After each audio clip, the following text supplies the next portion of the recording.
Aloha kako guys, and welcome to Just and True.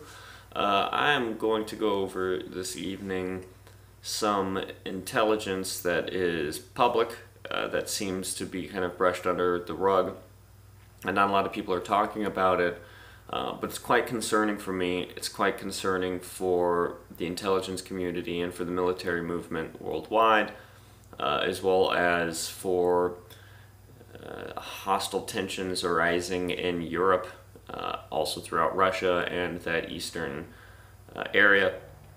When Mattis resigned, when he gave his letter out, rather, he's not going to be resigning till January, but when he gave his letter out shortly before he killed a deal with Israel, and what it was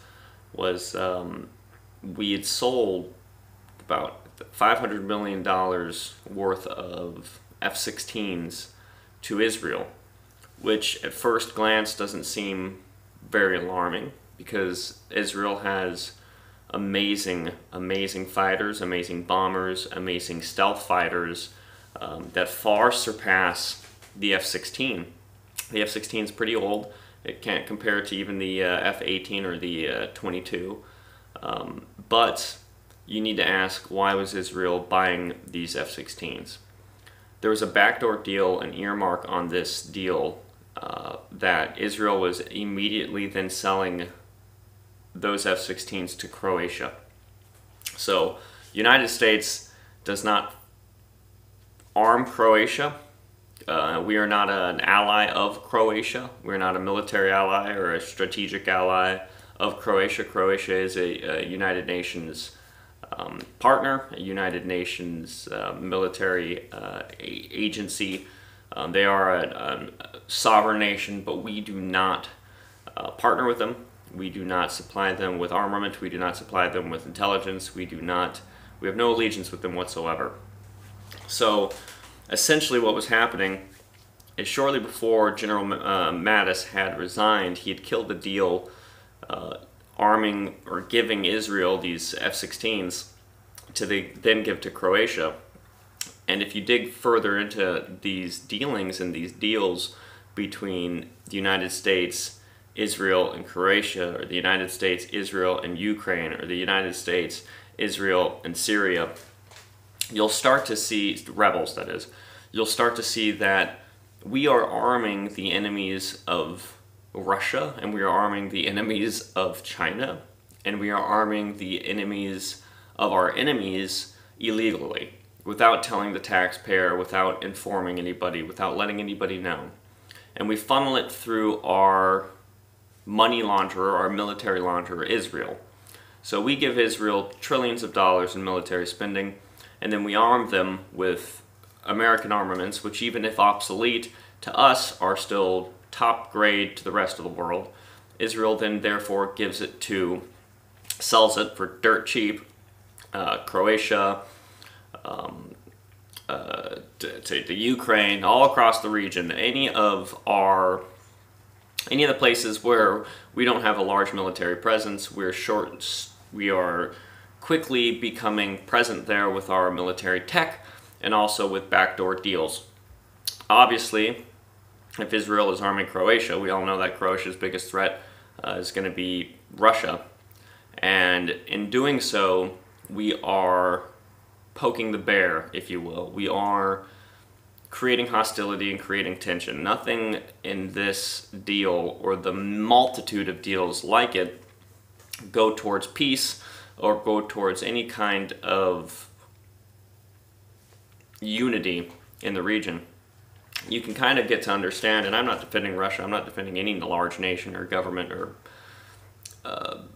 politicians for that matter, but if I was Russia and I started seeing a mass buildup on my borders of the United States military tech and also United Nations blocking me from the ports throughout Europe, and also the United Nations and the US showing force within one of our largest interior seas, I'd be a little nervous. I think anybody else would.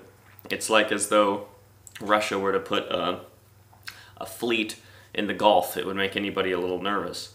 So now we are selling our arms to Israel, knowing that Israel is going to then sell it to Croatia, which will be literally arming the border of Russia without having to inform the United States public, without having to make any kind of vote, without it going to the Senate, without any kind of military news or involvement in the United States whatsoever. We give these armaments, we sell these armaments to Israel. Israel distributes them throughout the United States, or throughout the world rather, including our back deals with Saudi Arabia, which then just goes forth to slaughtering innocent people in Yemen, one of the largest human rights travesties in our generation. So it's very important to understand these small deals that happen. If you see F-16s being sold here, or THAAD's missile defense systems being put up here and sold here, just because we're selling it to a certain nation doesn't mean that that nation is going to be the people who are using it. We should learn that through the AK-47, the Alexander Kalashnikov 1947. Those things were obviously made for Russia, but now they're killing more people across the world than any nuclear war, or both nukes combined, and most of our American wars. They are literally everywhere. Once you have built tech and you have sold it out to people, it will go on and continue to kill until it is demobilized, dismantled, disarmed, yada yada yada. So I'd really encourage us as United States citizens, and us as in the Truther movement, and us as forward-thinking and breathing human beings, to take a step back and look at these deals that are happening, and they kind of foreshadow what will be happening in the military movement, the military news in the future. When you see a massive buildup on the Ukrainian border of Russian, on the Croatian border, all throughout the Eastern Europe, and you're now looking at a huge military grab in Germany. Germany is going to EU nations to try and enlist and enroll people for their military because they're shorthanded. They also have a huge arms race going on. So there's lots going on in Europe as far as our deals and our finances go that is not touching the mainstream media. That's not even touching YouTube. I don't even hear a lot on YouTube at all, actually. So it's very important to understand these things. Our F-16s and our THAAD systems are old, and they are in many ways just obsolete. But the United States is not like Russia in the fact that we do not like to show our entire hand. Russia comes out with the supersonic delivery system for nukes, and they do a public test. And in that public test, if you haven't seen it, I've heard a lot of people talking about they don't believe in the supersonic delivery system that Russia has developed. I highly encourage you to do your research into that and look at the live footage and look at the public weapons testing that Russia released. The United States is a little smarter than Russia in the fact that we don't just willy-nilly, openly and publicly test our weapons until about 20 or 30 years after the fact that we've developed them. I agree with the United States in this sense, where you cannot show your full hand, although when you're trying to stabilize your situation, or if you're trying to show people not to mess with you, sometimes you have to show your hand. And if I'm being surrounded by my enemies and the enemies of my enemies, or the friends of my enemies rather, then I'm going to need to show them that I am not just going to roll over and die. So I think we're poking the bear with our taxpayer dollars. We're selling these things on pennies on the dollar. We're giving the weapons away essentially to Saudi Arabia. We're giving trillions of dollars away to Israel. A third of our Senate, I believe, are dual citizens of Israel. That should just be a conflict of interest right there. And we continue to do this. So for the United States and for the people of the United States to not think that we're not arming around Russia, or that we're not arming the world, and they're only looking at our military movement, and we're only looking at our bases and our forward operating bases and our operations, then you're missing out on about 90% of the scope of the military movement out there. Israel is selling United States weapons to the highest bidder, regardless of their alliance, regardless of their loyalty, and regardless of what they aim to do with said military weaponry. It is a very dangerous thing to start selling weapons without discernment and without regulations on what they can do with these weapons.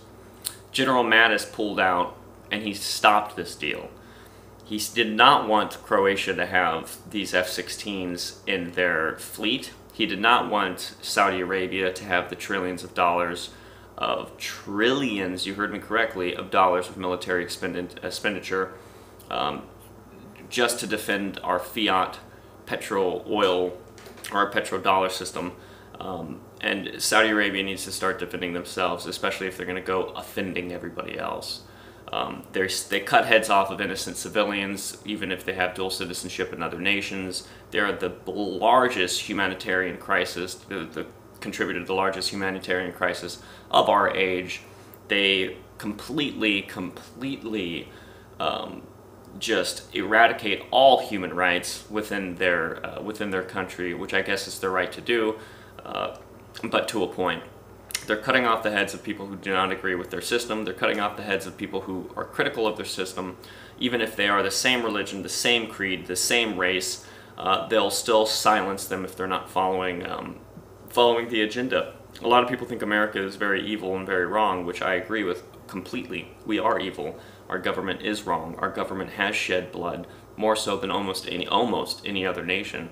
We have done a lot of good, though. And I do believe at the core we do represent something that is a beacon of light and a hope of something that can become great. But Saudi Arabia and these other countries that are out there, Turkey, Syria, China, Russia, they do not have the rights. They do not have rights like we do. And they go further than that in some instances, like China and Saudi Arabia in particular, where they are completely oppressing people. And I do not mean oppressing people like you hear in college in the United States. I don't mean like you hear a word and it hurts your pretty little flower. I'm talking about assault, taking your life because you disagree with the state, taking your wives' lives, taking your child's lives, enslaving you in internment camps, in workforce camps, in prisons, and just absolutely atrocious human rights violations coming out of Saudi Arabia and coming out of Israel, for that matter, for what they are doing in the Gaza and for what they are doing to the people on the borders. But for some reason, us as United States citizens, we don't care. We don't care enough for the people that are being bombarded on a daily schedule from Israel. We don't care about the tens of thousands. There are now going to be tens of thousands dead and hundreds of thousands displaced throughout this Yemen crisis, throughout the Rohingya, throughout the nations that if we don't hear it on the news, if we don't hear what's going on in Nigeria, if we don't hear what's going on throughout the world, or the big hot topics, we just completely ignore it.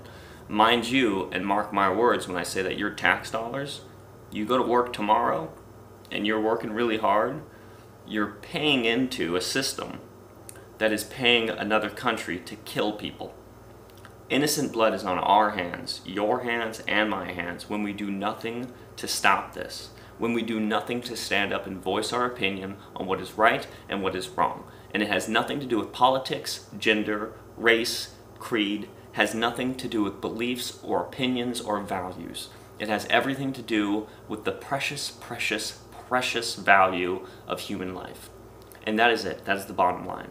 You're either helping people live or you're helping people die. And in the United States right now, with its backdoor deals and its earmark deals to treasonous countries against humankind in general, that's what we're doing. We're helping people die. And every person who does not stand up, voice an opinion, call their Congress, call the Senate, anybody who doesn't start a YouTube channel, who doesn't start just a general discussion at work, anybody who's not doing something to fight this, you are part of the problem. And I am pointing fingers, and I am calling people out on what they are failing to do. We all fail to do things throughout our life. I make mistakes thousands of times a day. I am horrible at some of the things that I do, and I need to better myself completely. I'll be the first person to admit that. But I do write angry 10-page, 20-page, 30, 40, 50-page letters to Congress. I do stand outside of my town hall. I do tear down 5G towers when I see them. I do act. Now, in the future, people like me will probably be labeled domestic terrorist, and that is a mantle that I would proudly wear. I do not condone violence. I think that violence is the root of all of our issues and all of our problems. Everything you do, you must do with love, and you must seek that which is good for one another and be patient with all people. But you have to stand up. You have to voice your opinion. There are people out there that don't have a voice. Most of the world doesn't have an opportunity. They don't have a voice. Now, I don't care if you think you shouldn't do anything with your voice. I don't care what you think about these other people. If you don't think that your voice is worthless, if you think that your voice is not good enough or no one will listen, then don't do it for you. Do it for the millions, if not billions of people in the world who have no voice. Forget about you for a second. Put your ego to the side. Put your worries to the side. Put your fear to the side. And pick up the courage of the millions of people who are counting on you to get their back, to get their six. They may not be Americans. They may not have your values. They might not have your opinions. They might not share your political views. But they are people. They breathe, they breed, and they die just like you. We have more in common with them than we do the ruling elite class of the United States. It is up to you to stand up. It is up to you to voice your opinion, because there are people out there with hands on their throats squeezing the voice out of them until they die.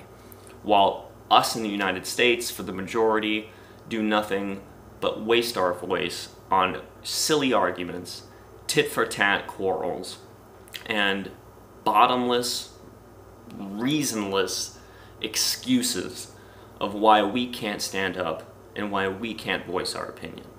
If you think that you got away from the man, and if you think that you're no longer a sheeple anymore, and you think that you can't do anything and that your voice means nothing, then you're right, you are a sheeple.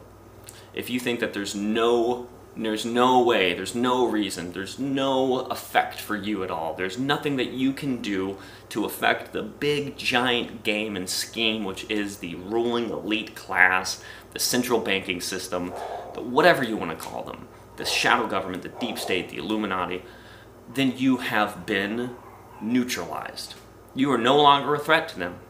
Do you think that getting to a point where you realize that you can't affect these people and that you might as well roll over and die, do you think that that's going to hurt them at all? That's what they want. That's what they want you to do. They want you to believe that your voice means nothing, that you have no strength. But mark my words when I tell you, your voice is louder than most voices in the world. And you are far more stronger than anybody else. And you have way more of an opportunity, a means, and a mode to be effective and efficient in this war that you are a part of, whether you know it or not. So do not sit on your ass. Do not sit idly by just because you can't see the blood, just because you can't smell the burning rubber, just because you can't hear the cries of someone's mother holding them in their arms, dying because they just got shot from American ammunition or blown up for an American bomb. You did it. I did it. We have to own up to that fact, and we need to start sharing the word. This is what we need to talk about. Real issues, real affecting events that are killing millions of people worldwide. Who cares about Planet X? If it kills us all, it kills us all. At least we're equal. But what we're doing to each other, that's something we can control. Mahalo nui loa. Thank you so much for coming in. God bless. I love you guys, and have a good evening.